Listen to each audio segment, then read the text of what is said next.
I like humour. I really liked funny things. Were you with Maisie when she took her top off? Yeah. Right. We were feeling it, and then I was like, "Hun, put your top back on. You're not Chloe Kelly, and you haven't scored." I accidentally put catnip in a jug of Pimm's. How? Because it looks like mint, and I was getting it from my own garden. I realised afterwards. After they drank it? Yeah. And they didn't realise? No. Right. And I never told them, but I did do it on stage. The shaving arm gate. Yeah. I'm so happy Georgia clarified she had hairy arms. Was there a moment when you felt like a bit famous? Was that after the Euros? After 22 Euros. I went on holiday straight after it, and I was in Greece, and people recognised me, and I was like, That's different. yeah. You did have your shirt on though, didn't you? So. Yeah, I didn't take it off since the final. I think the opposite of pride is shame.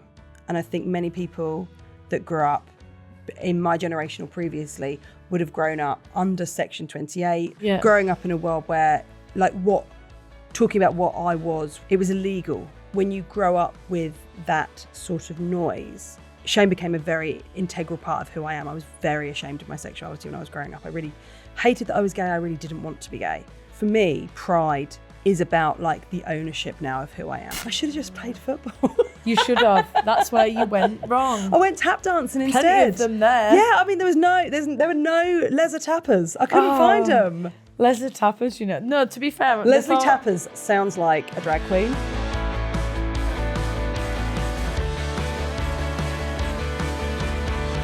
Hello and welcome to the Beth Mead Show, where each week I'll be chatting to brilliant guests from the worlds of sport, entertainment and beyond. Because whether you win or lose, everyone has a story to tell, and I'll be sitting down with some amazing people to help them tell theirs. Alongside the conversations, I'll be putting our guests to the test in a quiz of their life, and there's a kick-up challenge to see who can top the leaderboard. Expect honest conversations, lots of laughs and a few surprises along the way. So let's get on with the show. Welcome back to the Beth Mead Show, and today I have a very funny guest. Oh, no pressure. She's a brilliant podcaster, someone that I very much admire. She's a wonderful author who's recently brought a book out, and she is a queer icon. Oh, I don't know about that. I mean, you don't know? The list could go on though. It could go on. I mean, welcome to the show. Thank you. Did you mention Suzi comedian? Ruffell. Because that's probably the main one. Thank you. Sorry, I've started interrupting you already. No, you're fine. That's terrible, isn't it? Don't worry about it. I've told you, free flowing. We're free flowing. See, that's the problem. I'm very excited to talk to you about your job and your life. So I'll be like, yeah, I wrote a book. But seriously, what's that like? You sit here if you want. Is that all right? Yeah. How long is the training post ACL? Oh, 9. I was in 9-10 months. Yeah, I watched the doc. Did you watch the doc step by step? Really good, yeah. Did you? Yeah. I think it's a nice insight into it though. Yeah, definitely. Yeah. Fascinating. You didn't see all the bad parts. It's probably a good thing though. It's a good thing. Well, as part of my podcast, I give a guest a gift. I mean, I'm very excited. This is for you. Thank you. So I'll let you open it. Okay. I won't tell you. We'll talk about it after you've opened it, and we'll see on the decision what you think. Okay. Of the gift. Gosh, I feel very special. Do you? Yeah. Well, I've heard that you like a cup of tea and a biscuit. I 4 do biscuits like a cup of tea and a specifically. biscuit. This is great. I did go on brand and got you a lesbian chocolate biscuit. Why are they lesbian? Just it looks like it. If you Sure. different. Lebanese. Yeah. Yeah, sure. That's. But I don't want to pretend I know I how want to to say eat them that. now, but I won't because it would be disgusting. You're for pretty everyone good to tea listen to be to. fair. Why not? Shall I chuck that to you? Nice. Oh, that was good, wasn't it? Did you think? No. No. My sporting isn't great. You're not a good sporty person, though? I'm quite fast. And I do fitness stuff, but I'm not. And what would fitness consist of? I do reformer Pilates. I think that's really hard. It is really hard, yeah. I think it's underrated how hard that is. We do sessions sometimes as meant to be recovery. Can't walk the next day. Yeah, it's quite hard. So I do stuff like that, but I'm not good with a ball. I feel after I retire, maybe I could go into that, stuff like that, I think. Is that... Well, I feel like people who do reform, they just look good. Yeah. It's the one that I go to, it's loads of mums that are I drop the kids off and then I go straight there. Just like you Just me, yeah, exactly. Yeah. And I put on that voice and everything. Fair enough, to try to fit in. Exactly. Okay, so I like to take it back. You grew up in Portsmouth? Pompey. Did you support them? No, it's Port Brighton. Just because you've just... Well, I live in Brighton. Yeah. I don't follow men's football, so I couldn't tell you who's in the England squad or anything like that. Go and try one player. Declan Rice, because Well he's on done. those Miller Okay. Rice adverts. You see, fair enough. Yeah. But that's... do you know the song? No, because I do fast forward through them. Because I ain't Okay. got time for adverts. Okay, fair enough. When you grew up, you backed yourself for being funny, yeah? Do you think you come from a funny background? My family are funny. Yeah? My family are funny. Do you think that's where it's come from? Yeah, like I think growing up, I realised quite early on there was like a real currency in funny. Okay. Like if you're a funny person, people like hanging out with you. And so my dad's really good at telling stories. My uncles are good at telling stories. Yeah. I come from a big, loud family. Yeah, it's a bit like me, I think. Right, yeah. So you've got to like speak up to be seen. Fair. So okay. like everyone was kind of loud. Everyone's sort of big personalities. Okay, so you literally had to put yourself out there. Yeah, and really. I think that because everyone's kind of funny, I always wanted to be funny. I always embarrassed myself. I was trying going to to be say, funny. do you feel like that pushed you down that route a bit? Like you think stand-up was something that you were like, do you know what? I'm going to push myself to the front of that stage. Well, I went to drama school. Okay. And then when I graduated from drama school, I graduated into the recession. There was no work. And so after 3 years of training, I worked full-time in a bar. Okay. I did that as well. And then one of my friends was like, you should give stand-up a go. And then I did. I mean, that was 15 years ago. It's a long time. Yeah.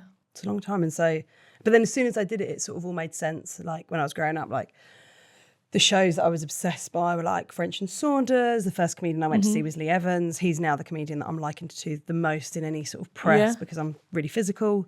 Yeah. And so, I think in a way it was kind of leading to that. But I always knew that people like being around funny people. My friends are funny. My wife's funny. Yeah. I like humour. I really like funny things. I like funny things. Do you feel like this might be a bit different to like football, but like I would watch a player and I'm like, I really like their style of play. Like I'd like to be a bit like them. Do you feel like you do that? Yeah, like I remember watching Alan Carr's DVD Tooth Fairy. This was before I started stand-up. And I remember just thinking it was really, really relatable, but really funny, kind of everyday storytelling. Mm-hmm. And then once I started stand-up, I was like, that's the kind of comedy that I like. That's the kind of comedy that I want to do. Yeah. So definitely. Do you feel like life experiences always come a lot into your comedy? Oh, God, yeah. Like I think as a comic, you either look in or you look out. Okay. So you either talk about things that are happening in the world or you talk about things like from your perspective. And for me, it always comes sort of via an experience I've had or something that's happened. And sometimes it will like lean into like what's happening in the world as well. But certainly it all comes from like what's been happening. It's like every tour show is kind of like an update on my life. Good chance to chat and get it all out, eh? Yeah, right. I find it like so like you would probably say, oh, you play in front of 80,000 people. It's a lot of pressure. I think the thought of standing up on your own and the pressure of actually making people laugh, does it feel pressure or do you know when you get like adrenaline from? I think that when I first started stand up, I was super nervous all the time. I remember driving somewhere and having to like pull over and throw up because I was so nervous. Yeah. And I couldn't eat before a gig. And then that's really bad because you kind of need to be fueled in a different way to you. But you do need to sort of look after yourself. And so I think that nerves are just something that you get. I mean, it must be the same for you. Like, I think you just get very used to feeling nerves. Yeah, I feel like you figure out how to channel them best, maybe. Like, I think there's some of it, more games that have more effect on you sometimes. Maybe it depends on the outcome of the game, or maybe it's a higher stake game. Like maybe would you play at a bigger venue and you go, oof, it's a bit high stakes. Yeah, it depends whether you've played the room before. I don't know if it's like playing Wembley. True, like, it becomes more natural the more you bet. Yeah. So like the first time I did Live at the Apollo, I was absolutely like, I was so nervy. All day I was so nervy. And I had a really nice gig. It was lovely. And then I've done it 3 times now. The last time I did it, don't even think about it anymore. Well, I was just like buzzing for it. Yeah. I was like, 3,000 people there. They're all really up for it. Yeah. I've only got to do half an hour of stand-up. This is fine. What about when you're...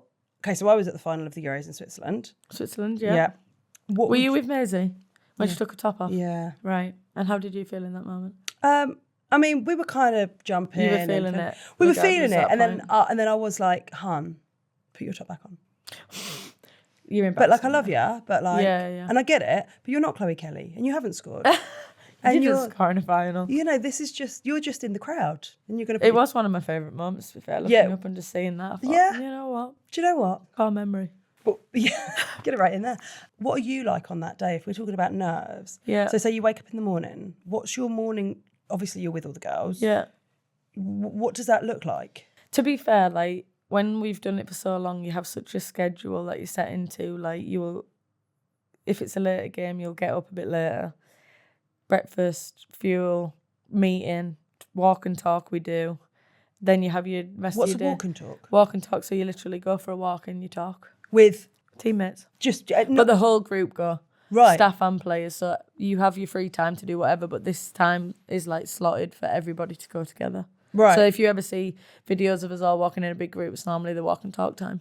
And are you talking about game stuff or are you just chatting? General, whatever, however people feel the need to chat about. Yeah, what to get through the day. But it's very scheduled, but it depends on, I guess, the person. Like, I feel like I'm experienced, that I'm like, it's just another game. Like, I'm going to do what I do.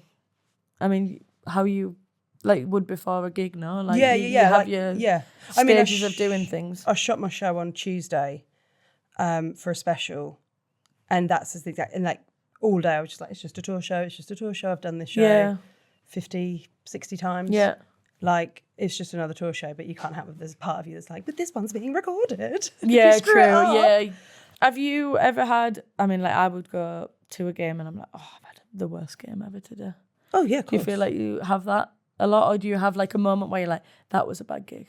Yeah, you can have tough ones, of course. I mean, sometimes I don't think the audience know that they're not as good. Like it's the audience?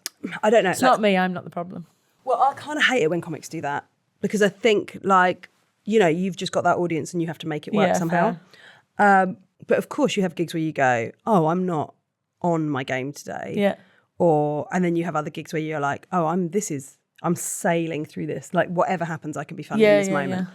But I think it's like anything. Like, some days at work, you've got to like really dig for it. Yeah. And other days, you just go for it and you're all right. Do you drive yourself around? Not now, but I used to. Okay. Now I have a tour manager. But when you first start out, you have. Now I'm a big dog and I don't need to drive myself. Well, I wouldn't say I'm a big dog. I'm like a big, small dog. What breed is that? I don't know, like a small cocker. Oh, I've got a small cocker. There you go. I'm a small cocker. Nice. But I'm not like a Rottweiler. Okay, fair. And whose class is a Rottweiler, do you reckon? Well, I mean, now I feel like Rottweilers. But, I'm not like...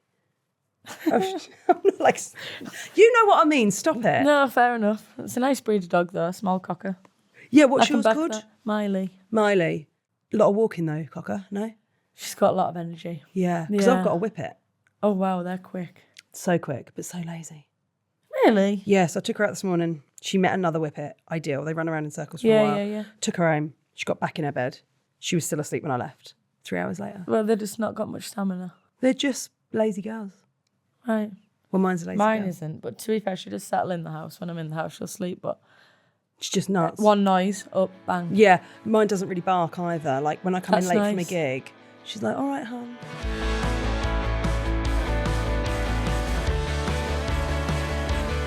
Part 2. Yep. Is all about you. Great. Again. It is the Suzi Ruffell quiz. Oh, okay, great. I'm going to ask you questions about yourself. Great. Do you think you know yourself very well? Some days. Depends on the question. Yeah, exactly. Surely. So I'm going to ask you 3 questions. So I can give you time, or I can give you a chance to come up with a few answers. Okay, sure. Okay. Because I feel like Maisie said 10 in like 1 second when I asked her things. But the first question is, you were making a jug of Pimm's and accidentally put what in it instead of mint? I accidentally put catnip in a jug of Pimm's.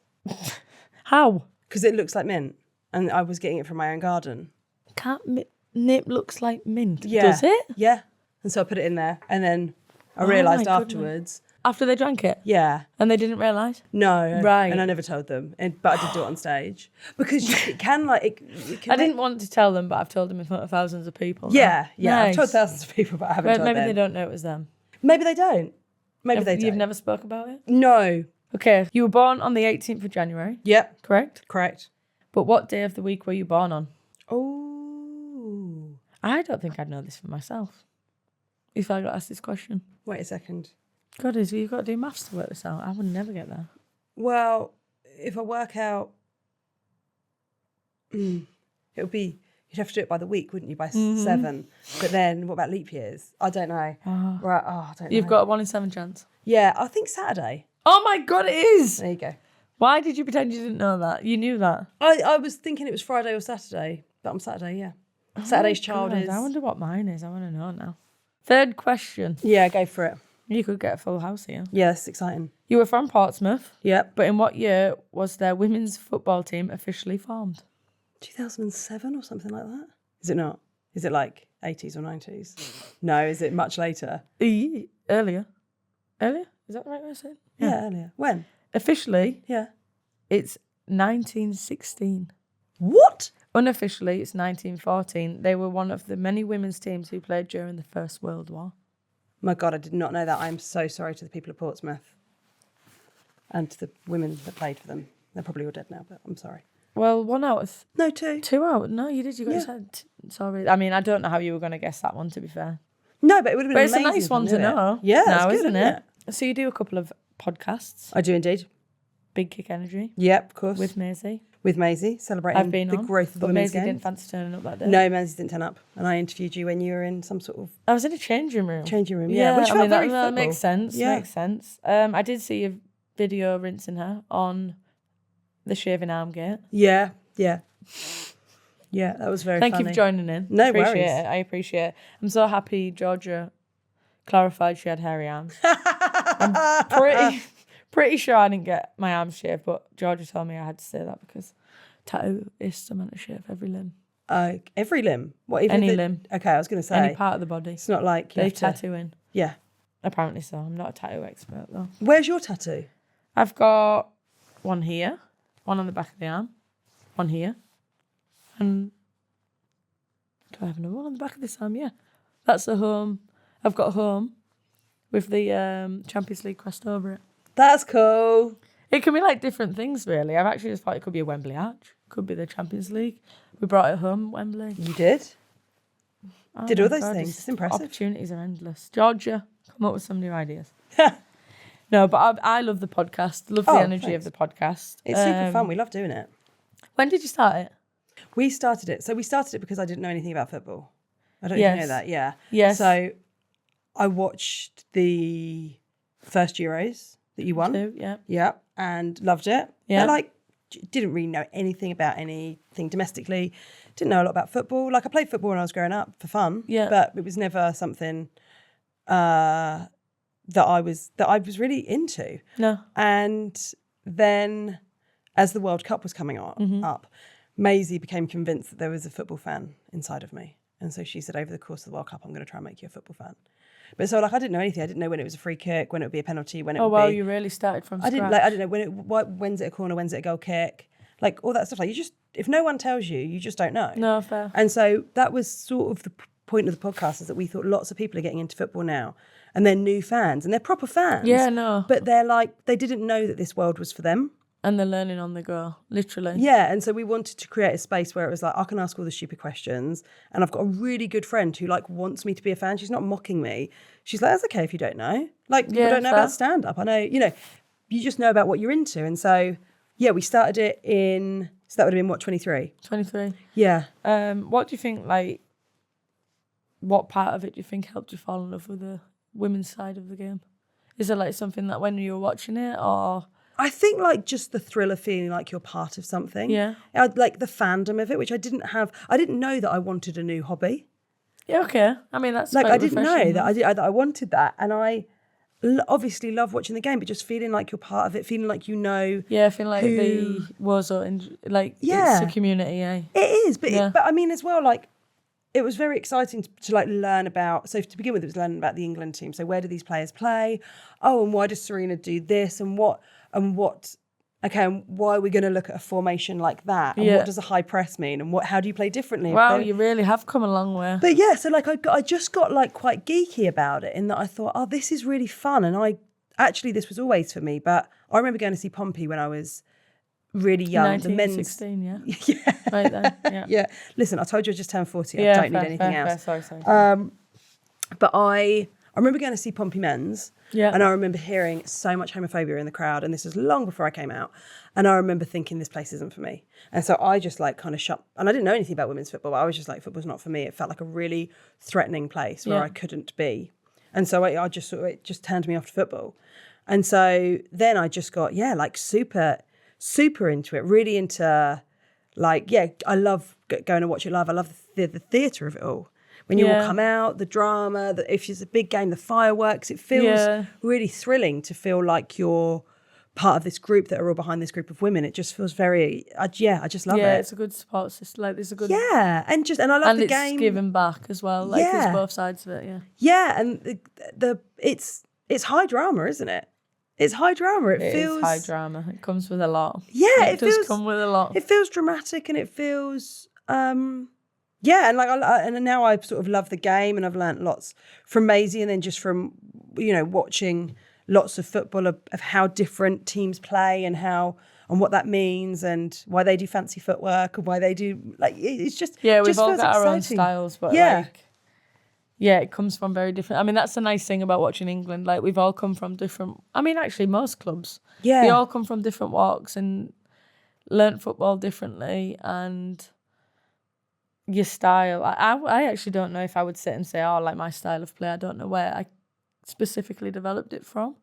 Was there someone you watched when you were growing up and you thought... Like, I loved watching certain players. Yeah. I was a forward, so I loved watching Thierry Henry, but like he was just a baller.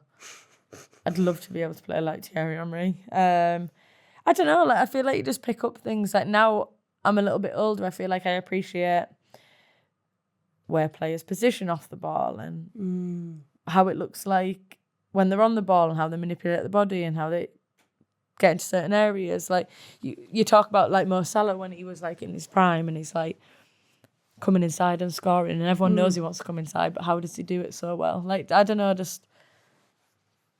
I guess just the experience of watching people and growing up, and mine had to be men's football at the time, obviously. Of course. Yeah, what was the other option? Kelly Smith was obviously someone that I loved watching. And, but I got to see her every now and again. And the biggest thing when I was growing up was an FA Cup final. It always seemed bigger than everything else. So everyone would turn up to the FA Cup final and then no one give two rats' asses about women's football after that, which was always weird to me. Because so many people came out to watch it. Yeah. It's nuts, isn't it? Yeah, but I actually don't know. And then obviously now it's built and we won the Euros and it's like evolved and moved forward. But how's that been for someone inside the game? Because you must have been playing when there were very few people. Like I'm talking like your early. When I started at Sunderland, there was like 80 people there, if that, and probably half of them was our families. Yeah, most like of them actually. Your generation is kind of that only generation that would have witnessed both, because you. Obviously, like the younger girls that are coming through now, they only know this. Well, or like they know, we've got 20,000 in. Yeah, but that's like, that's a bad day, 20,000. So, what's that been like as someone that's, like witnessed going, like treading that path, being those sort of first women to do that? Yeah, I think when I look at the journey, I think there's a lot of us who started off with boys' teams. And then, I was playing in front of like 80-odd people at Sunderland. And like, I guess at the time, it was normal. Was there like a moment that was a shift? I remember when I started coming, we got into WSL1 and I stayed at Sunderland for my first season of being in WSL1. And we went and played away and there was like a few thousand there at the Arsenal game. And I'm like, oh, wow, like, this is a different atmosphere. Because the pitch is still like we played at Boreham Wood, which is still like a little enclosed ground. And I was like, oh, wow, this is cool. Yeah. And that was like a couple of thousand people. To then play for Arsenal now, and we were selling out 60-odd thousand people. Yeah. And I'm like, now this is normal. Yeah. But I don't know if there was a light bulb moment of when it started to feel normal. Yeah. It must have been a moment when you sort of felt, was there a moment when you felt like a bit famous? Was that after the Euros? After 22 Euros. I went on holiday straight after it and I was in Greece and people recognised me and I was like... That's different. Yeah. You did have your shirt on though, didn't you? So. Yeah, I didn't take it off since the final. I had the final and everything like pressed it onto the chest. I thought, how are these people recognising me? Oh God, another photo. But yeah, it was crazy to me. It's almost like going in Big Brother or something, or Love It. Like you could, like you were suddenly famous. You're in a bubble. Yeah. And then you come out and it like pops and everyone's like, I know who you are. I don't know, they still have moments where I'm like that, or like you see someone with your shirt on. Yeah, that's cool. And I'm like, it's the sickest thing ever and the best feeling, but at the same time I'm like, when did this happen? Because I'm still Beth. I'm still playing football. Does people appreciate it more than they did? Yeah. I suppose there must be like, is there like, and there's probably intrigue into your life. Yeah. In a way that there wouldn't have been I guess previously. People want to know, and I think it's the balance now, isn't it? People think they should know about your life and you give them what you want them to have, but they don't need to know it all, but the expectation's there to know it all. Well, because I think that's something hard to balance because, I mean, you don't owe anything to anyone. No, like to anything. Sure. But it just, I don't know, it's just like navigating that world. And I think that's tricky with, like, it's something that, like Maisie and I have talked about, I don't know if on air, but like I think that, like, I'm now like this massive women's football fan and I go and watch loads and I consume loads of stuff about women's football. But I think that as a fan, we've got to be really careful that it's not like, it's like we're a fan of a thing, but there's not an ownership there. Yeah. And I think that I think because it's this, like, I think that there's, like, people wouldn't do it so much with the men's game because those men have always felt so far away. Yeah. But it's difficult, isn't it? Well, it was like the transition from us, say, we were at Boreham Wood and there was a few thousand there and you'd maybe go around at the end of the game, sign stuff, and that was it's a nice part of the women's game. And it's a nice feel, but then you go, I remember the first time we played in the Emirates and, well, it might not have been the first time, but when it become a bit more like serious, and it was a North London derby against Tottenham, and after the game I started going round. It was an hour later after the game. I'm like, I actually can't do this anymore. Yeah. Like, you've just played you're always going to disappoint someone, and sure. also you can't go around the stadium and see everybody. No. Like, I appreciate you guys being here, but this isn't possible as much anymore, which the men have always, that's just been the normal for them. Yeah, you wouldn't expect it. So, like, the transition of that was a bit weird because I always feel like we should still give back, even though we're giving back by playing football and people coming to sport. But the balance of that was just tricky. Yeah, I think that's really been a really difficult thing for, certainly when you're looking at like Arsenal, Man City, or the England girls. Like there is that sort of ownership where you kind of have to go, well, you don't deserve anything more than watching a game. True, but it's such an it's hard. Like, women's football is so inclusive. Like, which is wonderful. Stuff, which is the nice part of it as well. Speaking of like inclusivity in the game and stuff, in different ways, shapes, and form. Like, it's when we're filming this, it's currently Pride Month. Yes, indeed.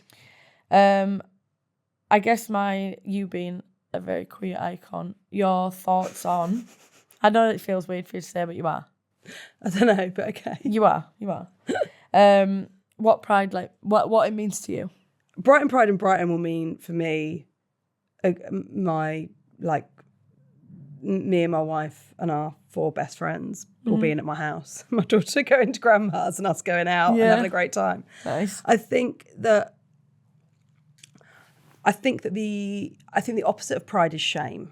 And I think many people that grew up in my generation or previously would have grown up under Section 28 or for people that don't know, Section 28 was the thing that was in place when I was at school. It was where teachers couldn't talk about gay relationships. They couldn't talk about gay relationships, and they could never, if it came up, they could never be positive about that. So growing up in a world where, like, talking about what I was kind of, it was illegal for teachers to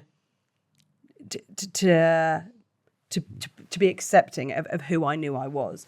And so I think because of that, and I mean, obviously, when you're looking at years and years and years before, you look at decriminalisation, you look at, women like me would have been sent off to asylums. So I think that when you grow up with that sort of noise, shame became a very integral part of who I am. I was very ashamed of my sexuality when I was growing up. I really hated that I was gay. I really didn't want to be gay. I really wanted to be straight. I put myself in situations that I really regret trying to be someone that I wasn't. And for me, pride is about, like, the ownership now of who I am, about me being sort of unapologetically myself and celebrating the family that I have, the partner that I have, the friendship group that I have. And I don't know what it was like for you, Beth, because I don't know whether it would be like very different for someone growing up playing football just because of the demographic. Yeah, do you know, like, I was a little bit old. I was 21 when I, like, obviously, you know, the journey it takes and where you're at and stuff. And I was in a world where it was kind of normal and it was accepted to a certain extent. Obviously, it's not fully accepted. It's still not, you know, how it is. But that's the nice thing about women's football. Like, it was so forthcoming and comfortable to be able to be, I guess, accepted in a way. That it was easier for me to be able to navigate it. Yeah, see. Whereas I guess yours is a little, now it's great. Now you're in the football world as well. Yeah, exactly. But I was growing up doing musical theatre, so I didn't know anyone like me. I didn't know anyone that was like me. That's crazy, actually, when you think about it. Like I thought that I was wrong. I thought there was something wrong with me. Yeah. And I didn't have like a queer group of friends until, my best friends that are queer, like that's relatively recent, within the last 10 years. Yeah. And so I really didn't, I really didn't feel normal, and I didn't have that friendship group. I didn't have anyone that got it. Yeah. I also didn't really know how to meet a girl. Yeah, true. I didn't know how to date. I didn't know how I was going to find a girlfriend. I was like, oh, this is... It's so true, I can't go to a gay bar by myself. Are you kidding me? No, that's so true. So it becomes more natural in football because you've got people around you. I should have just played football. You should have. That's where you went wrong. I went tap dancing instead. Plenty of them there. Yeah, there were no leather tappers. I couldn't find them. Leslie Tappers, you know. No, to be fair, Leslie Tappers sounds like a drag queen. That's a great bar name. Is there anywhere that's called that? We'll find out. Yeah, we'll find out. So you're also an author. I am. Well, yeah. With your new book, which I have received. Thank you. Oh, thanks. Well, thanks. Thanks. Am I having fun now? Anxiety, applause, and life's big questions. Mm-hmm. Did you enjoy doing the book? I loved it. Did you? Yeah, I loved it. Yeah, I didn't know how much I would, and I had I had kind of a strict writing schedule for it. Yeah. But I really enjoyed the writing of it. I really enjoyed going into different memories, different parts, things that I'd kind of forgotten about that I wanted to share. And obviously I've written a lot of stand-up, but it was nice to do... It was nice to have a longer form. That's the thing with a book. You can you can really dig into subjects that I hadn't been able to before, which I really enjoyed. Yeah, you obviously did a lot of work about anxiety. Yeah. What did that look like? Well, I kind of wanted to interrogate, so the journey of the book, if I'm so bold as to say it has a journey, is that through the course of having proper therapy for the first time in my life and writing the book, I was learning how to make... Anxiety has always been this thing that I've often run from, or I've found it's been something that was creeping in. As a child, it sort of started with kind of obsessive thinking. So I've got to do this X amount of times, I've got to do that. If I outrun the bus, my mum will be all right. If I do that, I was kind of constantly making deals with the world. Yeah, yeah. And as a child, I didn't know that was anxiety. And it's how all of my family are. All of my family are warriors, especially the women in my family. Okay. And everyone suffers with their nerves. But no one had the lexicon, no one had the language for anxiety, mental health. No one spoke about it. Yeah. And so I wanted to talk about my experience of that as a child, as a young person, as someone coming out, now as a mum, as someone that gets on stage and tells jokes for a living. And so I really enjoyed writing about it. And as I say, the journey of the book is about anxiety being something that I'd always run from, to now I've sort of learned for it to be my companion. So it comes and it goes, and I have waves where it's really bad, and then I still have to go on stage that night. So I have to work out how to do that. But now I'm way more accepting of it, and that I'll go, oh, okay, my anxiety's back, and that's okay. And you're here, and I hear you, but I'm not going to listen to you that much. Yeah. And what I do through the course of the book, at the end of each chapter, I sit down and talk to an expert. So I talk to psychologists, I talk to therapists, I talk to Elizabeth Day about how to deal with failure. I talked to Dolly Alderton about how to heal a broken heart. I talked to loads of different people who gave me their insights into how they deal with those big things in their life, or the therapists and people, like how they coach people through those sorts of moments. Because I knew that people would come to the book. I knew a portion of people will come to the book because of my stand-up and because of my podcasting, but then I knew that other people would come to the book because they were like, oh, it's a book about anxiety. Yeah, relatable. And I'm anxious, and I wanted to make it like a funny book that would kind of help if people were in a real low bit.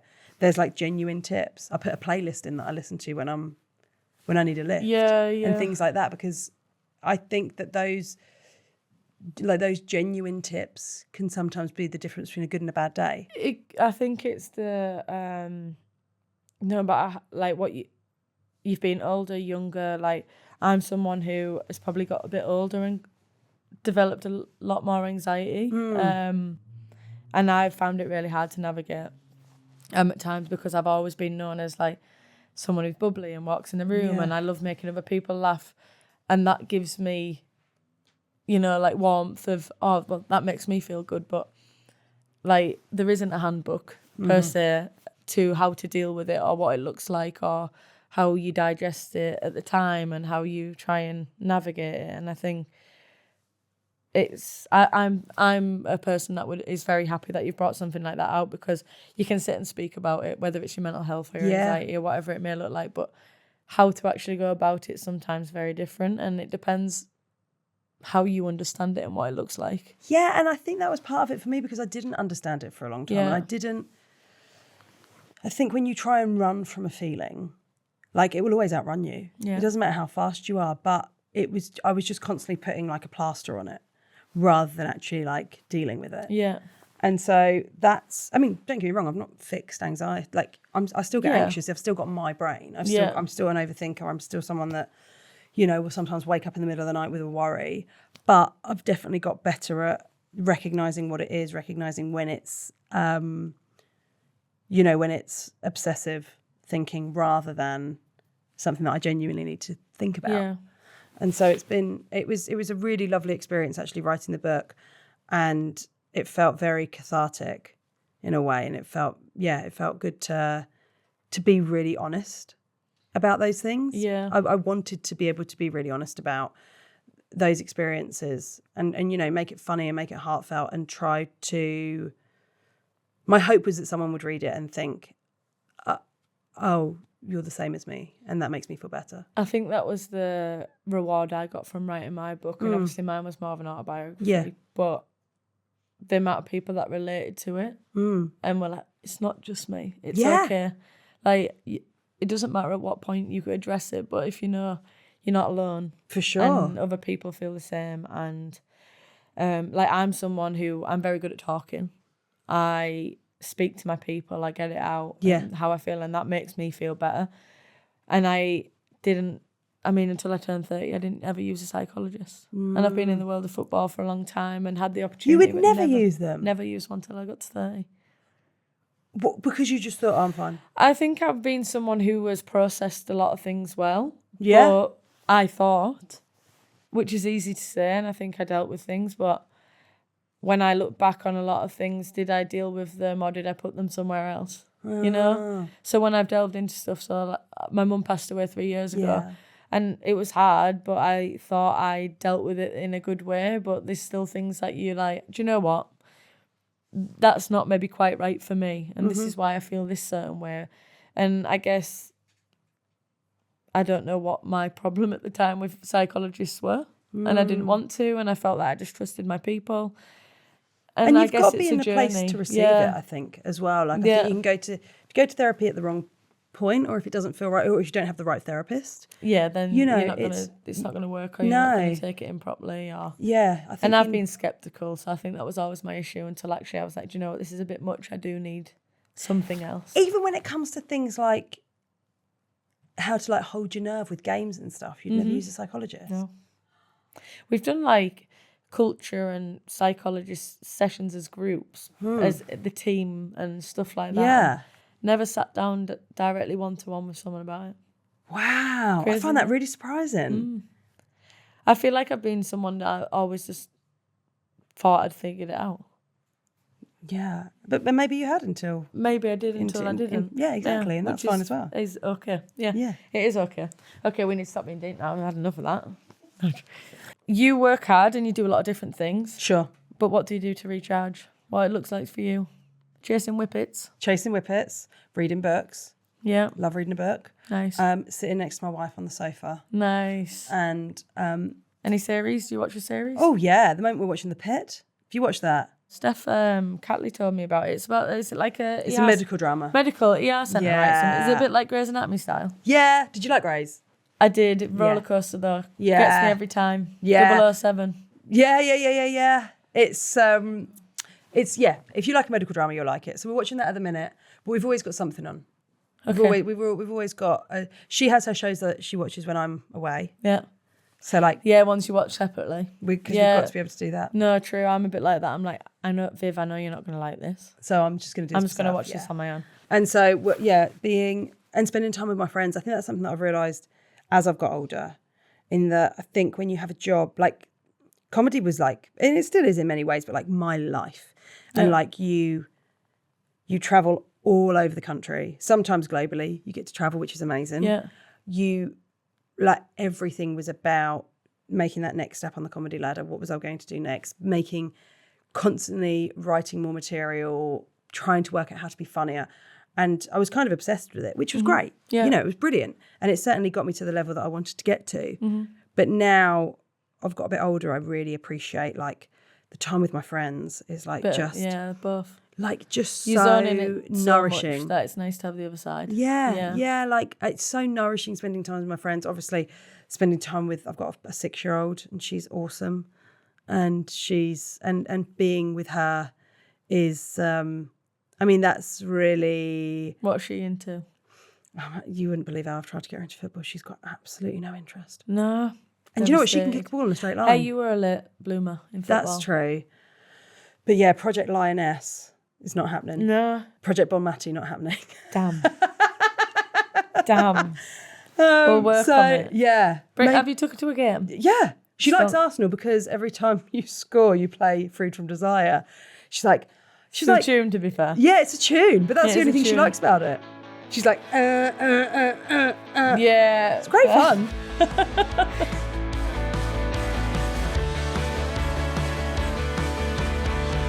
What's it like when you play against someone who's a really good friend that's on another team? It doesn't matter when you're on the pitch. No. Like I played against Viv and absolutely clattered her. 50-50 went in. You can't play any different. No. Is it weird after? Shaking hands with people. Yeah, it is. It depends what happens and what level you go to on the pitch. But once you cross the white line, you aren't friends. Once it's finished, you normally are. But it depends on the person. It can be awkward. Yeah, I bet. You have your moments. Yeah. Because you're not friends when you don't. No. When you're playing against each other, it's how it is. No, you're just not. Would you be too nice? You'd be like, have it. No, like in my head, I'd be amazing. You wouldn't even have a chance of touching it. It's funny how you work though. Like, so you're playing against your old team. Not that you do it on purpose, but you try a lot harder than you would most games. Because you really want to win. prove yourself. Yeah. And be like, you let this go. Yeah, like if you see an ex, you want to look fit. You want to look good. Yeah. You let this go. Yeah. Yeah, we've all been there. We have been there. Yeah. You're dead right. Any party tricks? I can do the Diabolo. What's that? 2 sticks, a bit of string, and it's like a circus skill. Like the thing you flip about? Yeah, I can do that. Oh, I'm quite really? good at that. How did you figure that one out? I did it when I did it at school. Like, we got into it at school. Not the Diablo in the playground? Yeah, Diablo in the playground, but then they got... I did not know it was called that. I don't know what I thought it was called. I'm pretty smart, Beth. I'll teach you. I'm very cultured.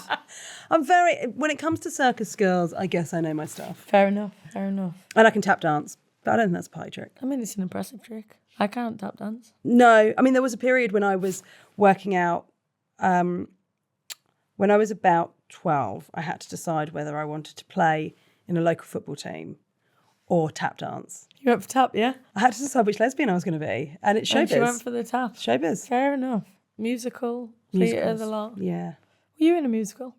I mean, I've never been around the West End, but I'd like to. But I did lots of musicals. What's your go-to one then? Oh, I mean, I've seen lots of things. What would you like to be in, and who would you like to be? Oh, I'd like to be Madame Thénardier in Les Mis. Nice. Okay. Do you like theatre? You into yes, theatre? I do. Yeah. Been to quite a few theatres in London. Yeah. What it used to be like a weekend trip when I used to live up north with my family. We'd come for the weekend and go to the theatre. It was so good. And then I'm like, oh, I live here now. I can go when I want. I've been to quite a few. What have I done? Matilda. Yeah, great. Wicked. Yeah, great. Billy Elliot. Oh, love. I'd Very like to good. play the teacher in Billy Elliot. Nice. But that'd be when I'm older. I'd have to get my Geordie accent right. Yeah, okay. That's tough. Oh, Pet. I'm How are you, Cheryl Pet? Cole. You're right, Cheryl. No, I'd have to practice. Okay, we'll work on that one. Where's Cheryl Cole? How are you? How are you? Speaking of the theatre, if they were making a movie about your life, who would play you? Cheryl Cole. Yeah, Cheryl Cole. Obviously, Cheryl Cole. Kate McKinnon. I look nothing like her, but I just love her. Okay, fair. From SNL. Do you know who that is? SNL? Saturday Night Live, right? Yeah. The American version. I didn't even know there was another version of it. That's where it comes from. Suzi Ruffell, everyone. Thank you, Beth. Thank you Mead, everyone. kindly. So that's it for this week. Thank you so much for watching. Don't forget you can watch full episodes here every Tuesday, so please subscribe below. You can also follow the show on Instagram and TikTok, so if you haven't already, search The Beth Mead Show where you'll find us. And finally, we would love to hear from you guys, so if you have any stories to share or questions to ask, then please email hello@thebethmeadshow.com. See you next time.